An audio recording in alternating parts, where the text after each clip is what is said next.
Okay, a little unusual day for us. We've got Mark in the mountains, me in Albuquerque, Ella joining us today with her. We actually got a camera for Ella. Yeah, I've never had a camera before, so this is very exciting. Yeah, it's very exciting. Did you wave to the people? Wave to people. Okay. Waving to the people. There we go. Wave to people. Okay. So we're hoping that Mark's Wi-Fi stays strong enough for the length of this show because we have packed it with lots of information.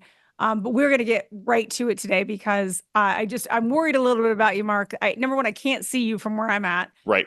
So that's probably for the best, quite frankly. It probably is. I can hear you though. So, that's the way it goes. But so what we're going to do, so this is a polling show. We're going to talk about polling and some very, very recent polling that was, I don't want to say leaked to us, but leaked to us. And so it's about the mayor's race, a deep dive into that. So we're going to have a really good idea of how I think this thing is going to play out. And I think you're going to know relatively quickly as we head through the next few weeks how this is all going to go, honestly. And this mayor's polling will give you a crystal clear idea of what's going on with that. We also have new polling for the governor's race on the Democratic side, because you don't have very many candidates on the Republican side yet. But we've got some interesting numbers there.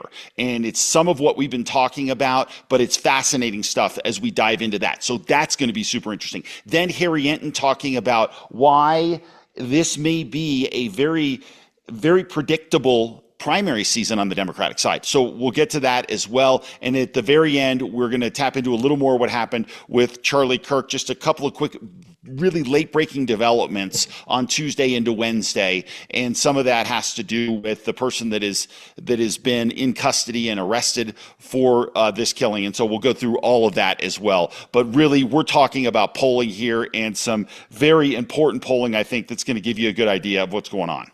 Okay. So I've got to say, I feel like my old news days because hearing you in my ear, right? Yeah. Which is how when I used to toss you in the field or whatever, whoever, reporter, whatever, often I couldn't see them. I would just have to know that they were there and I could hear them. So we're going to be kind of winging this, folks. So hopefully it goes smooth.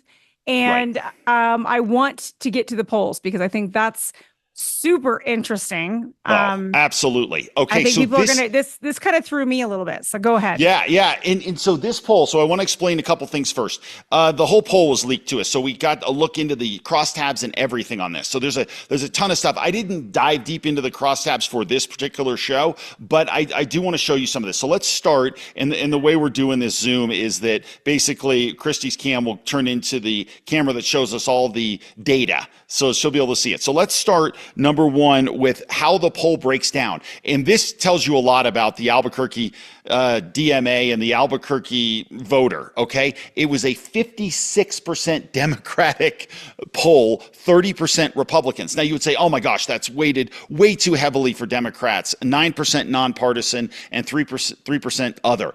That's not that crazy because the Albuquerque market in general and Albuquerque as a city as a whole is pretty far left now. So that's a poll that's probably not a horrible weighting as far as weighting it out with different Republicans and Democrats. And remember this, a 26-point advantage for Democrats. And then once you see these numbers, it's going to show you why this mayor's race is going to be fascinating at the very least. So what do voters care about more than anything else in this poll? Let me tell you, and it makes a lot of sense. Voters care about, at least at this point, crime. Crime is the number one issue that people are most concerned with at this point. It gets 42.8% of the vote and 18% on homelessness, Christy. So if you take those two numbers together, it's over 60%. Yeah, not surprising. I mean, that doesn't surprise me whatsoever, but keep going. We see house affordability, education coming in at 8%. Taxes and spending and the economy down there at 4.9. So yeah, the economy, I actually thought the economy would be a little bit higher, but I think some of what you see there with housing affordability, that's kind of a leftward issue. That's, more of a left-leaning issue. Education is as well. And so as you look at those numbers and you see though, if you take those two top numbers, I mean, if you live in Albuquerque, that the crime is the biggest issue. That homelessness is rampant everywhere. So as you look at those two issues, that makes a great deal of sense. But remember, again, I just bring it up one more time. It's a Democratic poll weighted by plus 26 points. So Democrats understand the same thing that Republicans do. These are the main issues in the city of Albuquerque. All right. So is we Albuquerque, also, by the way, we kind of skipped over this, but just to mention the fact that this poll is 54% female voters, 45% male. So I'm sorry. I jumped over it. Yeah. Show it. Yeah, no It's a big really deal. good point. But again, Christy, I think that what's so valuable about what you say there is another thing here. If you look at it this way, and Els, you can throw those numbers up, you can see it is much more weighted toward women than men. I don't think the electorate is going to come out this way. And it is number two. There you go. It's not going to be 54% female, 45% male. I think it's going to be closer than that. I think it's going to be more like 52-48. So this shows you, though, with more females than males in this polling by 10 points, that too should benefit Keller as we get further down into these details. But thanks for wrangling me back in. So now, right direction, wrong track. Those numbers are a problem for the mayor. Right. It looks like here. So about a little over 37% of Democrats think that the city's moving in the right direction. It's the poll as a whole, not just Democrats. Oh, okay. The poll as a whole. Okay. So 37% of people think that we're moving in the right direction. 52% think the city's moving in the wrong direction, and about 10% are unsure. Not sure how you could be unsure about that. But anyway. Well, but usually and when you look at these numbers and when you're in the middle of a campaign, you usually know that as you're looking at these right direction, wrong track numbers, those are usually a proxy for how you end up doing in the election. Okay. So when you have those numbers at 37% saying you're on the right track, that's a huge, huge issue. Okay. So that's not the only thing. Then we go to the next thing. So you mean when Keller gets up and does press conferences, this crime's down, everything's going great, people aren't buying it? Is that what you're telling me this? It doesn't appear that they are, right? Shocking. But then you look at it, the mayor's ballot here. Okay, so here's the actual ballot when you put everybody in. Okay, now the one person who's not in this is Alex Ubaez. I don't know why he was not listed on the information that we got, but I will tell you that as you add up all these numbers, had he been listed, I think Keller's number comes down, not up. Okay, so assuming he wasn't in the poll, I think he drags away from Keller because he's trying to run to Keller's left. And so here are the numbers here. So what this really shows you is the mayor's race is a two-person race. There's no doubt. The problem for Luis Sanchez, Mailing Armijo, and Eddie Varela and Ubaez, even though he's not listed here, no one knows who they are. No one knows who they are, and they don't have the money to educate people on who they are. So that's a problem. Darren White. Look, okay, keep going. I don't want to interrupt you. No. Go ahead. Jump in. Well, I was just going to say the undecided seems really high to me at 30%. Does that not seem high to you? That's pretty high. It is pretty high. There's no question. So obviously, let's assume that the Ubaez number's in there, right? So he's probably at 5 or 6%. So that number's probably down to 25. But I think you're right. I think that's a pretty good observation that number is fairly high. This close to the election, this close to the election, people's, you got at least 25% maybe that don't really know who they're going to vote for yet, based on this survey. Yeah. And you would expect that number to be half that, I would say. I think you're right. And I think that this underlines the point of our whole show. And that is that this thing's going to come down to something very unusual here. And we'll get to it in a second. But you're right. That undecided number is really pretty high. So let's dive. What are your thoughts on Darren White coming at 21% versus Tim Keller's 34%? What are your just takeaways from that when you see those numbers? I think that what you've got with Darren is that all you care about if you're Darren White is just getting into second place. And that number is not a huge number. Obviously, I'm sure Darren wishes it was 28, 29%, but I also don't think it's that big a deal. And the reason why is I've looked at all the crosstabs and some of the other numbers. His overall image, which we're going to show you in a second, is not horrible. His image isn't at 21%, put it that way, right? His image is higher than that. So he's got room to grow. And I think what you'll likely see is voters for, say, Mei Ling and Eddie Varela, and maybe even Luis Sanchez could well go to Darren. So that's what's interesting in all this. What you're talking about. In a runoff. So then it becomes the undecided voter makes the choice, which you correctly break down is pretty dang high, right? And so that's interesting. No, it's a good point, though, is that Darren's number, I'm sure he wishes it was a little bit higher, but I also don't think by looking at this poll by any stretch, he doesn't have something to be happy about. Okay, well, let's talk about Tim Keller's image. The next slide here, it looks like his favorability is up at 42%. And then his unfavorable, I wouldn't call that underwater. up, but yeah.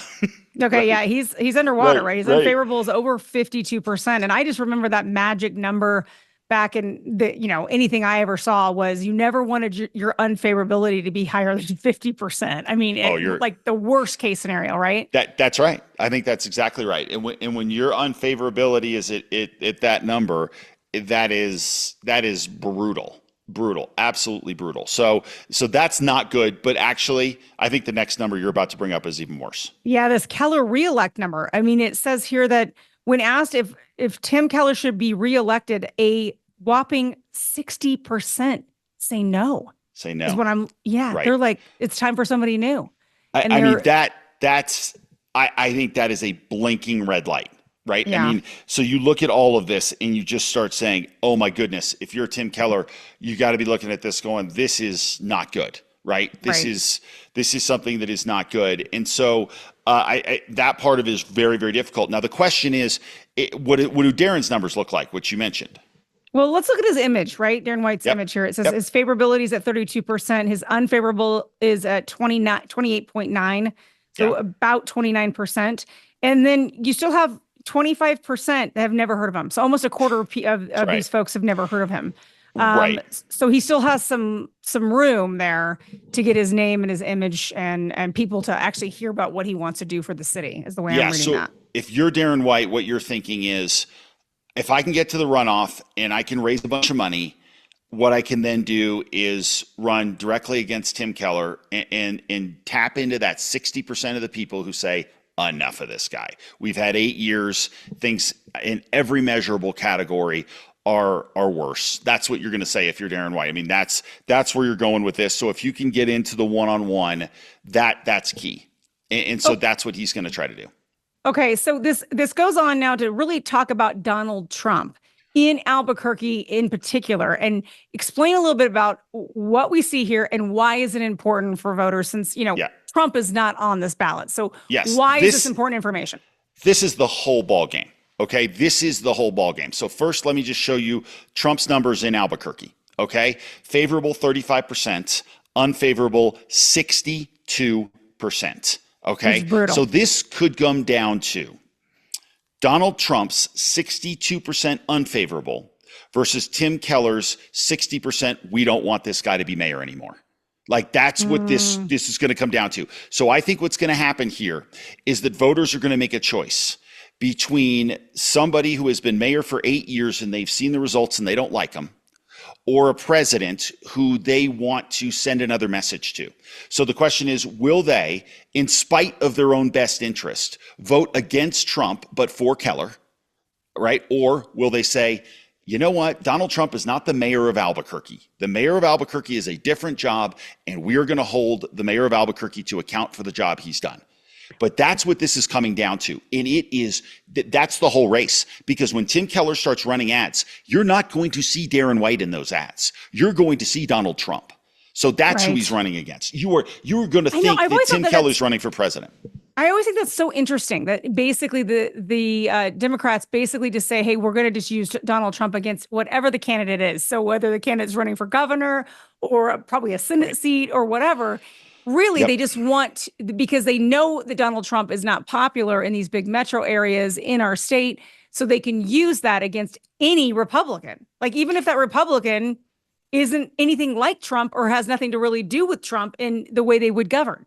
It's happened nationwide. We have seen the nationalization of our politics since Donald Trump came on the scene 10 years ago, right? That's what's happened. Is he the only one that they do this with? I mean, or is this kind of historically, we just run whatever the president is as that party's candidate? Like, that's what it is. The answer is sort of. So in other words, when you would have a presidential election, you'd often have what you call coattails, right? Is the president who does very well. Barack Obama had big coattails. Ronald Reagan had massive coattails, right? So you'd have so there would be some national coattails, but there was a lot of ticket splitting as well. It's, that special person who you would just reelect because they were somebody who you identified with in your state. And Pete Domenici would benefit benefited from that a lot. In other words, there were years when Bill Clinton would win, in New Mexico, and so would Pete, right? So you would ticket split, right? But now that happens less and less and less since the advent of Trump. I do think eventually it will come back, but just look at the state of our politics now, how nasty it is, how tribal it is, how vicious it is. So now you're part of your tribe. And if your tribe says, look, we don't vote for anybody who would align themselves with Trump, so that's the way it is. Now, if you're Darren White, and there are many Republicans who have their issues with Darren White because Darren's not a Trump guy, okay? Right. So, and I think if you're Darren, what you're going to do, if you get through and get to the runoff, is you're going to say, I'm my own man. Trust me. And he'll make that point. No question. It's a point we made too, because we're very different from the president as well, although we share a lot of some of the same policy prescriptions in certain cases. But that's something we always said. We're not a rubber stamp for anybody. I don't care who it is. And I think that's the problem that we have now is, you're right. It is absolutely one of these things where you're part of your tribe and that's it. And this mayor's race is going to be huge. And one other thing, Christy, I think on this, if you're a Republican in the state of New Mexico right now thinking about either running for governor or Senate, I think if I'm you, and this is the best piece of advice I can give, and nobody's asking me, other than if you're watching this show, you get no choice. But if you're asking me, I say, watch that mayor's race. Darren White wins that mayor's race, that may be an opening. People may be saying, you know what, we got issues and we need to address them, and they have nothing to do with Donald Trump, right? Which is actually the truth. I mean, and that's what I wish that people could actually see, is that the job of being the mayor or being the governor of New Mexico have very different priorities and very different. I mean, yes, I think you can say we like a lot of the policies that this president's doing, or we don't like the policies or whatever. But at the end of the day, they're different jobs. And I just hope that voters are actually, wising up to say, listen, it doesn't matter if you don't like the president or not. The current mayor is doing a terrible job, and we've got to switch gears. Like, I don't know how that's not just a known fact, but it still blows my mind that you just correlate everything to a party, no matter who the person is or what the position is. And I think that's lazy voting. Well, and I think what it leads to is cowardly politicians. And what I mean by that is, if you had voters who would sit down and be like, look, we're going to hold you to account for the job you do. I don't care what party you're in. We're going to hold you to account for that. What that would allow for is more people from both parties to buck the system and say, I'm going to do what's right. Right. Mm-hmm. But instead, because you have to fall into line and it's this strict structure, and if you go outside that structure, you're primaried like that, you're gone, or you completely alienate, your voters, or half your voters, who won't possibly vote for you if you're from the wrong party. So. So let's move on to the governor's race here. Yeah. What are we seeing with this poll? Tell us about this poll. And I know it's so now I want to start. Yeah, before we show you the numbers on this, I do want to come clean and say, look, this poll was, I think, done by Deb Haaland. Okay. But before you look at it and say, okay, well, it's done by Deb Haaland, so it's complete bogusness. It's not. Okay. Polling is expensive. Deb Haaland is not going to do a poll, more than a year out from an election that's bogus, right? That's just phony. She's not doing that. Okay. What you do in these cases is, you go out, you put a poll together because you want to get a good look at the race. Okay. Now, if the poll numbers are terrible for Deb Haaland, she doesn't release the poll. That's how it works. You keep it a secret and you take it to your grave. Okay. We've done both, right? And we went through plenty of primaries and general election polls that we released. We released a general election poll against Michelle in the 2022 race before the Dobbs decision came out, because we were up by 3. And so we went and released that poll. Now, once the Dobbs decision came out, we went down by 12. We didn't release that poll, right? Because that was a huge change, right? And so what I would say on this poll is, I think it's legit, and I think it's about right. And so here we go. These are the numbers. And this is just a general look. Deb Haaland at 55%, Sam Bregman at 19%, Mayor Ken at 9, and undecided at 16. Okay. That is a drubbing right now, drubbing.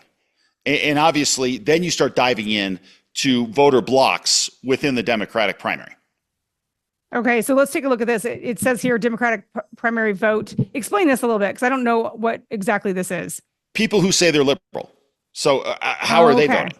right? So they're voting for the most left-leaning candidate, which is Deb Haaland, 65 to 11, okay. right? So in this is the thing about this, and I'm going to have some sound on this for you in a second. But that's who votes in these primaries. The Democratic Party right now does not elect centrists or people who present themselves as centrists like Bregman is trying to do. Now Bregman's going to say, oh, well, wait a minute, we're going to have other people. We're going to have moderates in this race, right? We're going to have moderates voting, and we're going to have Republicans maybe voting for Sam Bregman, right? It's crazy, but okay. So let's look at the next voter block. Okay, so this is moderate Democrats.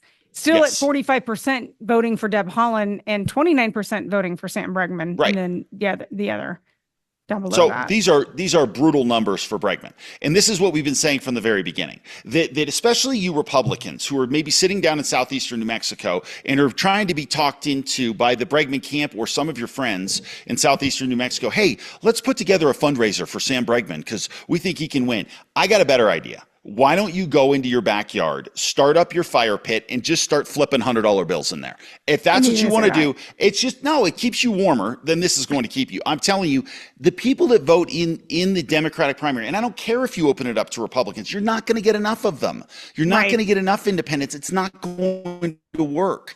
And so this whole thing of, oh man, this could be Bregman, that's not who wins these races. Go look at New York City's mayor's race. I mean, just go look at it. You had Cuomo, Cuomo is what Cuomo is, but he's more of a centrist than Mondami. And what happens? Bang, he's out, done. You're going to have Mondami. So that's where the party is right now. And I think that's, worth noting. Okay, so let's go into this last one, this next one before we get to Harry's poll. Yeah. Right. It's talking about how many people actually know who these people are, right? The name ID. That's what this one is, which this is always important for people to understand that if people don't know who you are, how much money do you have to spend to make sure people know who you are, right? And so name ID is huge, especially in a statewide race. It definitely is an advantage when people know who you are to start with. So Deb Haaland comes in at 54%, which I actually thought that'd be higher. I did too. I thought that'd be higher. I thought the delta between Holland and Bregman, looking at the numbers on the ballot, here's what should concern Bregman. It's a 20-point spread between their voter ID, the voters being able to ID them, right? Mm-hmm. And there's a 40-point spread in their numbers. So this is not just, people know Deb, they don't know Sam, and as soon as they know Sam, they're going to vote for him. That's not true. That's not what the numbers say. And so that's why this is one of those things where I just think, and again, could this change? Yes. But this is what we said from the very beginning. If you're Deb Haaland, you are going to run a race where you put a lot of ads on the air, you put a lot of digital ads out there, and then you stay out of the way. You do not tangle with Sam Bregman. You don't do it. It is not her. It is not her lane to do that. There are candidates that could tangle with Sam Bregman and hit him at a point that could really cause problems for Bregman, right? There are those people out there, no question. She's just not one of them, right? And so don't do it. And so she stays out of the way, runs effective image spots, and then paints Sam Bregman as a man of all seasons, meaning he's whoever you want him to be, whenever you want him to be, wherever you want him to be. Yep. Oh, it's just, there we go, right? And if she sticks to those two things, image spots and Sam the flip-flopper, she will cruise to victory. Okay, well, and this is interesting because we're pulling some national polling numbers now that really do kind of show kind of what we've been saying is if Bregman just keeps playing this central, middle, moderate, Democrat, he doesn't have a shot. That's a poor play by him to try to get through this primary. So let's take a listen to this. You wanted to say something more about this? No. Just that this is Harry Enton talking about where the Democratic Party is with socialism. And just listen to what he says about this. Socialism is not a four-letter word in Democratic primaries, not among Democratic voters. It's a five-letter word in the minds of a lot of Democrats, that five-letter word being great. Look at this. Net popularity of socialism among Democrats. You go back to 2010, it was plus 7 points. Look how high it is now, up like a rocket, up to plus 36 points. That's a jump of nearly 30 points on the net popularity scale among Democrats in just 15 years. And I was looking at the polling from New York City, and what you see is the clear plurality of New York City Democrats think the idea of having a socialist mayor is a good idea, matching what we see nationally. The bottom line is socialism isn't a dirty word among Democrats at this particular point.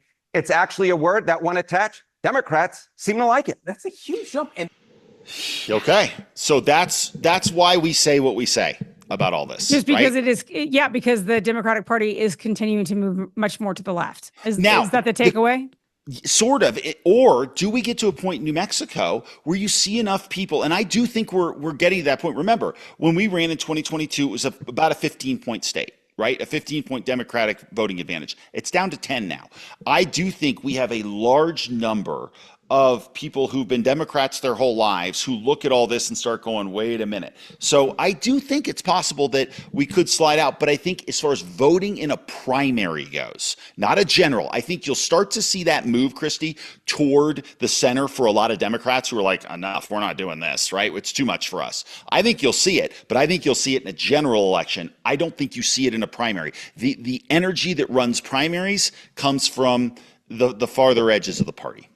Right. Absolutely. We talked about that. Okay. So some good news for the economy, I guess, we have mortgage rates dropping to a 3-year low, right? Against right before this Fed meeting that everybody's really praying that all the interest rates are going to drop and all that. So explain this a little bit. Yeah, this was just something. Now, this is ahead of the cut. So could this be the benefit of the cut ahead of time? It absolutely could be, right? So, but we are seeing rates go down to 6.13%, lowest they've been in a couple of years. And I think what you're hoping for, no matter what business you're in, is that these numbers keep coming down and that overall interest rates keep coming down to make it easier to get a home loan, to make it easier to get a business loan. These numbers that we have right now have been so high for so long that I think people are starting, to realize that with the Fed likely to cut some more, we're seeing those numbers go down. We've said from the very beginning that for the Trump administration, this is critical. They've got to have these numbers come down. Again, remember, your debt is financed as well, and it's financed off those interest rates, right? And so the higher those interest rates stay, the tougher it is for the government to get back in better footing as well. So we'll see what happens, but at least a piece of good news there.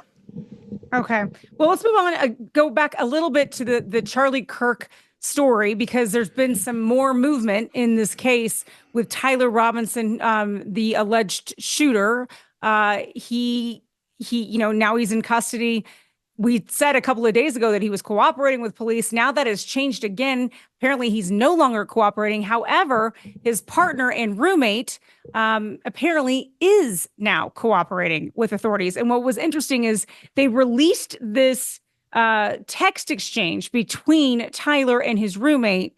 And it's kind of come out now. And so I'm just going to read a little bit of this so you can kind of see this exchange, because I think what they're trying to build a case on, I'm guessing, is that something like this shows that the roommate really did not know in advance that this was going to happen, and that he was taken by surprise as well. So it starts with Robinson, who says, Tyler Robinson says, "I am still okay, my love, but I'm stuck in Orem for a little while longer yet. Shouldn't be long until I can come home, but I gotta grab my rifle still. To be honest, I had hoped to keep this secret till I died of old age. I am sorry to have involved you."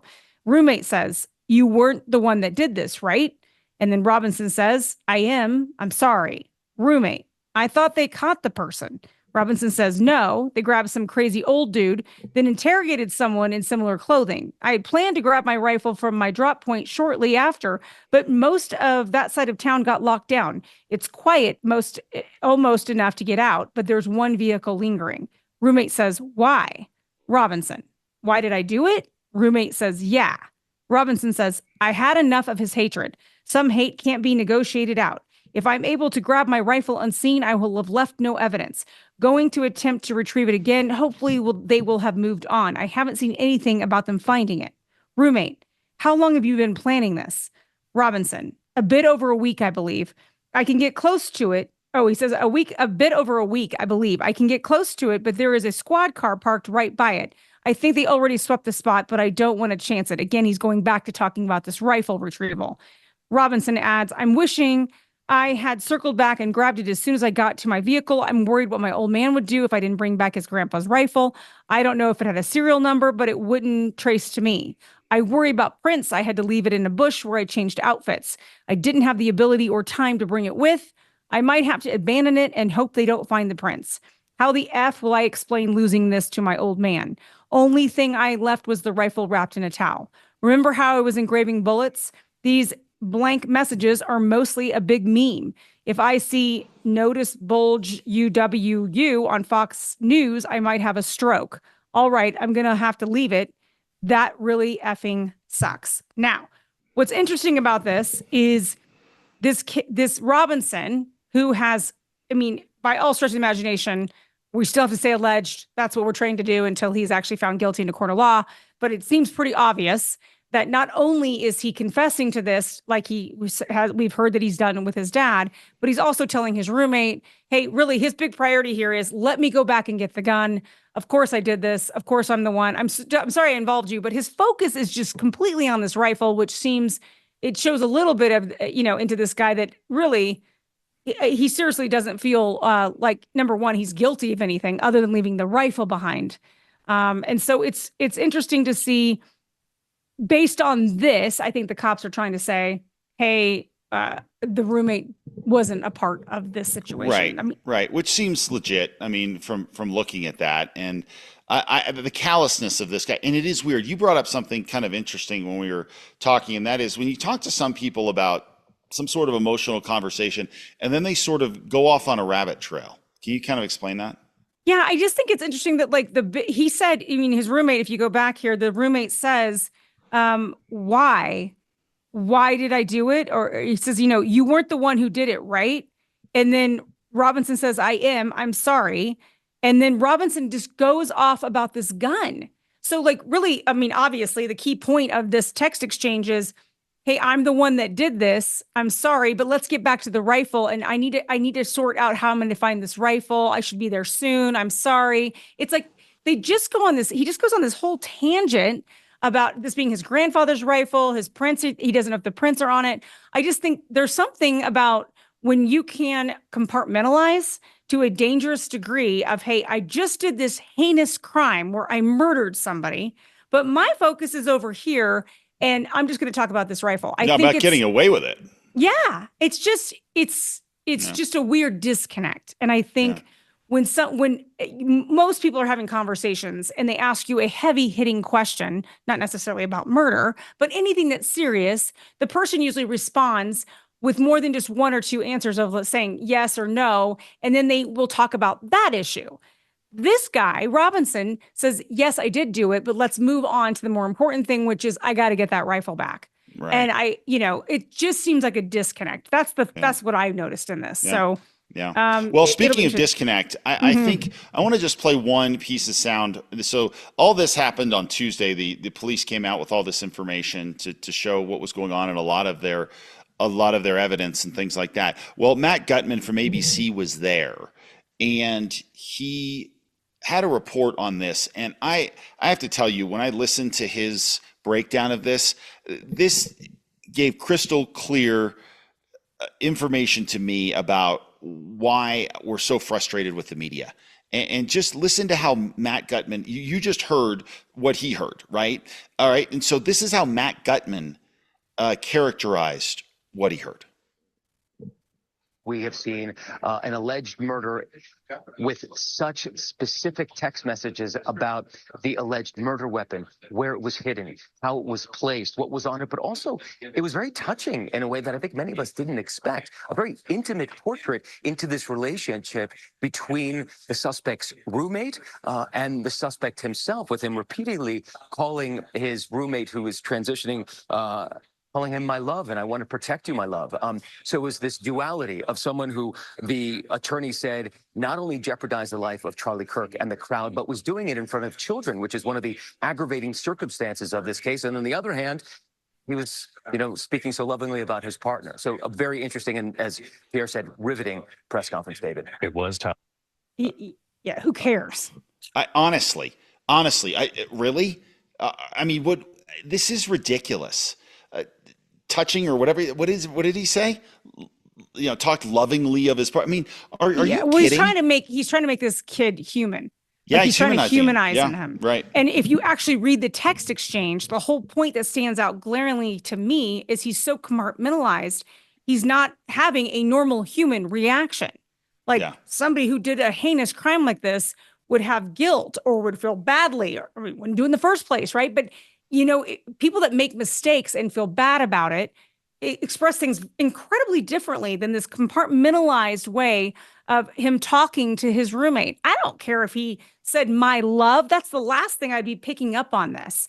Well, So no, I just- exactly. It's meaningless. And the part that is meaningful is exactly what you say. I think it's a really smart observation. And that is that truly he did not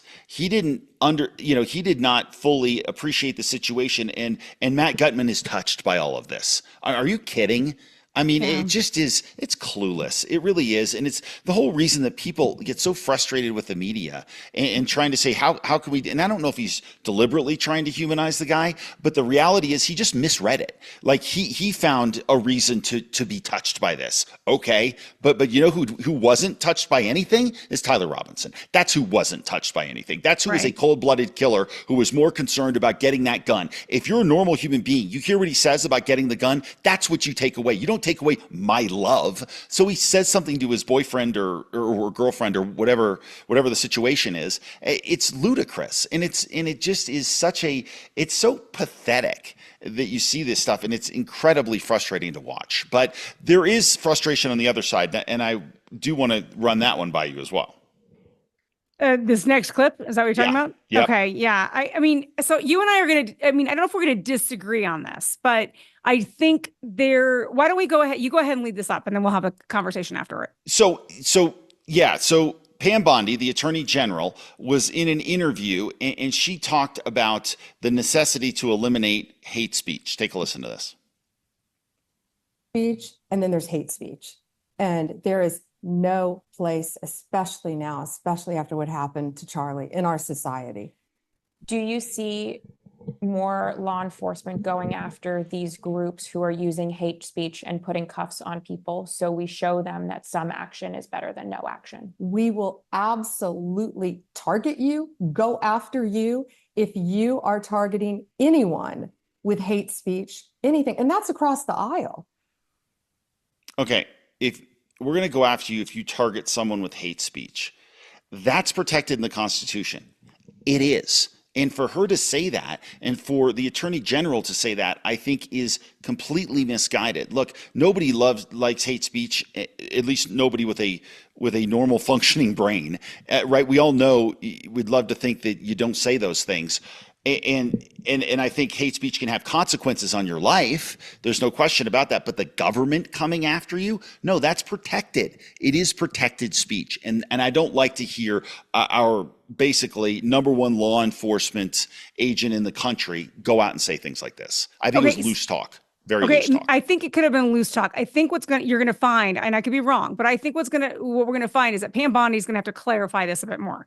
I think what's happened, and obviously I've been listening to other sources on information on Tyler Robinson, right? They believe that he was bragging about this. He was lining this up in advance on some of the video game chat rooms under false names and things of that nature. Now, obviously, we're not going to put those out yet because we don't have any proof that that's actually the same person. It looks like it is, but until things are more clear, we don't want to add to fan that fire yet. However, that being said, I think what happens is Pam Bondi is basically saying, listen, they know a lot more than we know at this point. And I think what she's saying is there's a lot of hate groups going on. There's a lot of, because the chatter that I've read about is filled with hate, right? And it was very targeted, and the date was laid out, the person was laid out. It was very clear that something was going to happen that would be a negative consequence to Charlie Kirk. Now, I think what she meant there, and I think she'll clarify, is if you have a group that is going after somebody, is targeting somebody with their hate speech, meaning more than just saying, I don't like the guy. Well, you right? can But target targeting people him. but you can target people with hate speech. It's Well, terrible. I get that. It's I get awful. it, but I get that, but I'm saying, I think what she's actually trying to, and I'm hoping that she's going to clarify this, but based on the other things, the other pieces that I've listened to that we're not putting in this show, I think that what she's saying is, listen, if you are saying that you're going to attack somebody physically, to harm somebody, do something like that, then they're going to put the full government support and make sure they get you before something like that happens. But that's physical violence. But I'm just saying, right. And again, we've seen how hate speech, the word hate speech, or the verbiage hate speech has been applied to so many things that aren't even hate speech, right? Or they're all over the place. I see that we have to be careful because of what's happening in the UK, right? The UK has lost their minds on who they're arresting. That's what makes this country.